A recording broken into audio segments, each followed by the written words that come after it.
You are paying, the only thing that's static since you came to power is the minimum wage. Every other thing, you met dollar 700 naira is now 1,600 yesterday. Before, in February, you got to 2,000 for 1 hour. Are you getting my point? You met fuel at how much? It's now at 650 or even more. There are places that are selling for up to 1,000. You met diesel at 950. Diesel is almost 1,500 across the country. So what are we talking about? Is Nigeria in a safe hand? This person is asking. Listen to what he went further to say. Omogege was convicted for fraud in the United States. Femi Gbajabiamila was convicted in the state of Georgia. Bola Tinubu was convicted of drug dealing in Chicago. Sowore was convicted in Florida. Dapo Abiodun jailed for credit card fraud in Florida. So the question he's asking is Nigeria in a safe hand? Anyway, that's not the topic. Take a look at this. So guys, Nigerians, I mean hungry Nigerians, invaded Nema Warehouse. We all know Nema. I mean, this is an agency that takes care of Nigerians in case there is any emergency happening anywhere in Nigeria. But you know, they hoarded foodstuff in their warehouses. And Nigerians are suffering. Nigerians are hungry. And do you know what? The warehouse in Abuja that belongs to Nema was looted today. I mean, hungry Nigerians invaded that warehouse and carted away with everything they have in that warehouse. This is good for the government because each time they keep hoarding food while Nigerians are left to be hungry. So guys, Sowore was on Channels Television, and let me just allow you listen for yourself what he's got to say about this government. We all know they tell us that they are cutting down costs, but we have not seen that. I mean, this government is something else. Listen to what Sowore got to say about the Tinubu's administration and how they are frustrating Nigerians, telling Nigerians to persevere in hunger while they themselves, they are not ready to make any sacrifice. Take a look at this. This is not taking us anywhere. Tinubu has the largest ministerial pool in recent history. Does that person look like he's willing to cut down the cost of governance? So they will do the mergers, no doubt, because there's a lot of dead agencies, including this. I heard there's an agency in Nigeria that deals with flowers, horticultural something. It's a lot of rubbish, loads of rubbish, but it cannot happen with these people. We have to go back to tinkering with our constitution and be very clear about which agencies represents what and what they do. It has to be a constitutional provision for it. Now, it cannot just be that somebody feels good when there's, people are making noise, let's distract them with Oron Sanye. Even the Oron Sanye that did the report has forgotten about what he did, dealing with his own corruption issues. So that's not what we need. We know the reason they introduced it is because there's a whole lot of pressure regarding cost of governance. But let's look at the person who last week said you want to cut the cost of governance. The following week, you are going to Qatar with 2 of your children. Who's going to pay for it? Nigeria, right? Can't you ask them to stay home? Well, we're not sure is Nigeria paying for that. I don't know if you have seen. Who is paying for it? Are you the one paying for it? They're two able grown men. They are not paying for it. Anybody that is officially on that list, I'm not saying that they are. to Qatar, the list that is public knowledge, is being paid for by the government. Even journalists who are on those streets are being paid for by the Nigerian government. I know that much. Don't forget, we are all journalists. Okay. I am too, but of a different kind. All right, talking about cost of governance. Yes. You have spoken, robustly about the retirement benefits of police officers. I saw your tweet yesterday where you talked about the fact that it is unacceptable that these people have served 35 years and their, gratuity is about 1.5 million naira. I'd love for you to talk more about that. And it's less than $1,000. Yes, it's less than $1,000. And it's dear to my heart because obviously I'm a daughter of a police. What is also interesting is that I actually don't like police. Yes, from my university days, I have injuries all over my body. My broken nose was carried out by police in 2021. But having said that, I think it's unconscionable. I was actually a police officer who stopped me 3 days ago in Lagos, and I thought he wanted to shake me down. When I lowered my glass, he said, "Oh, Mr. Sowore, I have something to tell you. Do you know that we are being paid 1.5 million naira gratuity?" And I said, that must be some very gratuitous insult of a gratuity. That was what I replied. And I started tweeting right from there. It's very interesting that most people didn't know this. And it's also kind of interesting that the police in this country will protect with their life the people who are underpaying them in the ways that you've said. But you look at, as I mentioned, an average senator is taking home 50 million naira a month. It would take a police officer, do you know how many gratuities of police officers with 1 month's salary of a senator? But you then go back to governors who serve sometimes 4 years in office. And then they have all these allowances and gratuities. They can't even finish counting them. The one in Lagos, Tinubu started it. You have to build him a house in Lagos and in Abuja. You have to build it. In fact, the house in Lagos is so luxurious. He was staying there before he moved to Aso Rock. The house Lagos built for him. He's entitled to change of car every 2 years. He's entitled to police DSS is entitled to 100 million naira medical if he goes to medicals in Nigeria. If he goes abroad, the state is responsible for the forex payment for his medicals. All of this is it's close to several billions of naira just to take care of a retired governor who probably already also stole more than enough from contracts and several other things, security votes. And then the policeman who is protecting him after 35 years, an ASP takes home 1.5 million naira, which is less than $1,000 after 35 years. How does he survive? That was what provoked that. And it's very interesting that it became a major conversation on social media. I was surprised by that people were talking about it, even though a lot of people who are even talking about it. The police were the ones who also shot the name during NSAS. Like I said, I don't know how many people get beaten up by the police or roughened up by like me, but in my conscience, I just couldn't take it that our own police. And now it speaks for all the civil servants, by the way. Teachers are also facing the same thing. Doctors, everybody who is a civil servant who works with the federal government takes home nothing. But a few of them who are at this highest position take up everything with them. And I think this is also an urgent matter that should be addressed immediately. I'm willing to lead the police on a protest, but they said they don't have a right to protest. But I think it's our time they start thinking. This one has to do with their survival. Absolutely, I agree with you. Before you go, okay. I think you did mention something about Mr. Orosanye's corruption charges. I just wanted to make it clear. The court has, yes. Exactly. The court has cleared them. Yes. Just to make that clear. I'm glad to hear that. He got cleared and his report is now cleared too. Absolutely. All right. So staying with the issue of the police, and I like the fact that you're knowing your position about them, you're coming out to fight for their welfare and everything. But this is also the same time that practically the entire government machinery at the federal and at the states, is calling for state police. Which therefore means that there will be more recruitment, going on. We're under police anyway, and then you have to bring in more money. But then at the same level of peanuts that has been paid to police officers, and it's not just the police; it's the same thing with the military, with the army. We know what a soldier earns. Even the chief of defense staff said it, himself, that when he goes on the war front, his hardship allowance is just about 50,000 or something. Salaries are between 50 and 60,000 for the lower cadre people. So much so that we saw on video that the soldier in Nigerian soldier says that he couldn't afford to leave Borno State war front and transport himself, and back, because that would cost him about 75,000. What are your thoughts on state police, given the low income that is accruing to the current crop now? See, if we are going, I totally support state police. I support state police. I support local government police. I support campus police. We need police everywhere for that to cover the whole ambit of where we need to secure in this country. But the crucial issue is what we are raising. If we are doing state police, the first issue we must resolve is how you get them paid and well taken care of.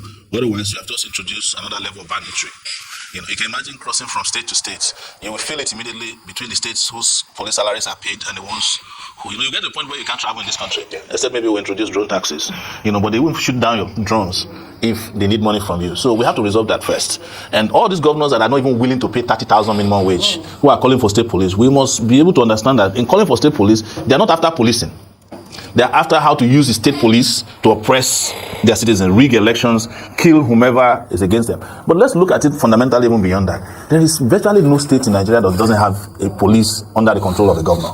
They may not call it state police, but they always have militias, either they call them hunters, or they add them, sometimes it's a cocktail. A little bit of army, police, they call them operations. These are state police that the governors themselves create to bypass the federal police. So if they have that, why do you support state police? No, see, what state policing does is that it becomes uniform. We can then decide that if you are going to set up a police, this is where you want them trained. They have to be trained appropriately. But we must also discuss their remuneration. Otherwise, if you give guns to people who are not paid, you have just employed armed robbers and kidnappers. Do you think that restructuring, this one, will fix that, or what Professor Wole Soyinka called decentralization and reconfiguration? Given that this was where we were when we were doing regional governments. So the country has already been restructured. Has it? Yes. It's just the restructuring is not economic. It's restructured in the interest of the powerful. You understand? Every one of them have enough police, they have enough gratuity, their pension is paid in advance. That is the restructuring that Nigeria has. What we need to restructure is how that wealth goes back to the people. That's what has not been restructured. That's why I'm not part of the restructuring debate. Because each time you ask the person who's proposing restructuring, it has to do with a number of things. After they lose election, or they are looking for position, or they are facing some charges, they start talking about restructuring. But when they get to the people that were most vociferous about restructuring, they said PCP. Even El-Rufai, Tinubu, all of them. But now that they got to power, why are they not practicing what they have been preaching? It's because it was all a hoax from the beginning. And if you want to restructure Nigeria, look at the state governors, what they are doing. State governors who don't allow local government to get their allocation, they are shouting restructuring. Restructure the state first and you see development. Yes, most of the state governors don't even conduct local government elections. If they do, by the time we are at the polling unit, the worst electoral commissioners in this country are the state constituted electoral commissioners. They are the worst. You can quote me anywhere. INEC is bad, but they make INEC look like the Pope. We went and did on those state election with our party. We were still at the voting place where we heard on radio announcement of all the winners as of 12 noon. We had not even started voting at all. So this is why I keep telling people that anybody that is asking for Nigeria to change, restructure, decentralize, is asking for a revolution. Because that means we must take down the constitution that is holding all those things down. And you have to take a lot of people out of the way who benefits from all of this confusion. Revolution of ideas, you mean, or what? This is total revolution. The ideas, persons. But that's what got you into trouble with I wasn't into trouble. It was Buhari that was in trouble. Didn't they withdraw their charges? Didn't I not tell you from the beginning that they're going nowhere? I wasn't in trouble. They were the ones in trouble. They're the ones who had to go to court and shamefully said, we don't want to continue this case anymore. Even though I still have other cases anyways. Yeah, but people would think you should be grateful that they withdrew. Grateful to who? That you held me down in my country for 5 years, you seized my passport, you killed my brother, you ruined my business. I should be grateful for that. They should be grateful, but I'm a peaceful person. Yes. But to really back in, just before I go to my next question, still talking about state policing, there is the fear that, if, the government, especially now that they already have access to DSS and they have personal security personnel, that if they are allowed to go ahead with state police, that the problem in the future would now be how to make sure that those governors are not abusing their powers. Is that something that you reckon is an issue? That's that is projecting into the future what we don't know. What we know is that we're under-policed. What you and I don't know is that the police are not well paid. What other things we know are that the parameters for setting up police should be such that it is well protected. I want a clause in the state police that if any state is misbehaving, the federal police can go there and take over, like they do in the US, and take over that police. If they're involved in human rights abuses, if they go rogue, the federal police goes in there and take them out and reconstitute, or they stay there until there's order. But nobody should argue against state policing simply because we're afraid that the governor is going to be a dictator. The governors are using even the federal police to do dirty jobs now. You know what Wike and Amechi were doing to themselves, where the police was partitioned into two. The FCID people were loyal to Amechi, the state people were loyal to Wike. So regardless, the government, we are talking about a future that is not about all these characters. That's why I support state policing. That's why I said every town should be able to have its own police as long as they are properly trained, equipped, and well remunerated. So that is what you have in societies where things function. This over-centralization of policing is our problem because every policeman in Nigeria must answer to Abuja to be able to do anything. Even if they stop you on the road, you can call Abuja. They will give the phone to the police. And they'll say, I'm so. Even if the person is fake, it doesn't matter. They'll let you go. And you might have a kidnapped person inside your truck. But the standard and the competition that state policing will bring, I'm talking about standard, I'm not talking about our fears now, is such that if you go to a state, they have their laws. In fact, what most people don't know is that most of the laws in Nigeria are state laws. Most of the prosecution done in this country, most offenses, are handled by state attorney generals and prosecutors. So what are we talking about? The state is already involved in law enforcement. So why don't you let them have law enforcement groups so that the laws can be handled seamlessly? If you commit murder in this Lagos, it's the Lagos DPP that will try you. It's not the federal DPP. So what are we talking about? The state is already imbued with all these powers to enforce and prosecute. Just put the infrastructure in place and ensure that they run them the right way. They train them the right way. They remunerate them the right way. And there are feedback procedures that if anybody's right is abused, you can take them on. So if I'm from Ondo State, I'll ensure that if you have a state police, they have a tag that I can read, and to ensure that anybody can videotape the police and upload if they misbehave. So that is the problem. Remuneration is the biggest problem here. That's what we're facing on the table. We talked about state governors that cannot even pay ordinary. They can pay. But why are they not paying? And how do you know that they will pay the state police now? And I feel like it's going to. We're arguing the same thing. Yeah. Yes, they have to. That's why I'm saying we're talking about a future that guarantees all of us safety, security, and dignity. I'm not talking about conversation on how to budget those funds as well for the state police. I mean, I think that's a big point. But I wanted to go back on the NLC protest because you made mention of the fact that this is all we have. This is all we can get from the NLC. Yes. And I'd like your advice now that President Bola Ahmed Tinubu has said that they are not the voice of Nigeria. People are not taking them seriously. He even said that they should go and contest for the 2027 election if they want to be part of the electoral process. What should the NLC do now at this point? So let me respond to Bola Tinubu, President. What he was saying is ballooning. Reason being that when they wanted to come to power, did they wait 2015? They started plotting since, in fact, they practically hijacked Occupy Nigeria in 2012. That was where they started their political movement, the APC, from. And when did Jonathan come to power? I think 2011. Yes. So Jonathan had not enjoyed up to 9 months in power when occupied Nigeria happened. So what is he complaining about? And where in the world did he read, they don't study, that democracy requires that you go and wait for election day? Opposition starts from day one. Whatever they are opposed to, they start opposing it, with ideas, physically, they engage in protest. France had over 6 months of protests, I think, in 2022. I think they're still protesting now. Exactly. So the US, you go to the US, people are protesting every day. There are people on the streets of the US who are protesting against government. Some people go and protest against God. It's their fundamental right. Why would you now say that, the NSC should go and wait for 2027? The NSC already told you that they have hardship issues. Can that wait? You are paying, the only thing that's static since it came to power is the minimum wage. Every other thing, you met dollar at 700 naira, is now 1,600 yesterday. Before, in February, you got to 2,000 for 1 hour. Are you getting my point? You met fuel at how much? It's now at 650 or even more. There are places that are selling for up to 1,000. You met diesel at 950. Diesel is almost 1,500 across the country. So what are we talking about? So you want everybody to wait and die until 2027. But most importantly, it's also saying something that I think is important for everybody.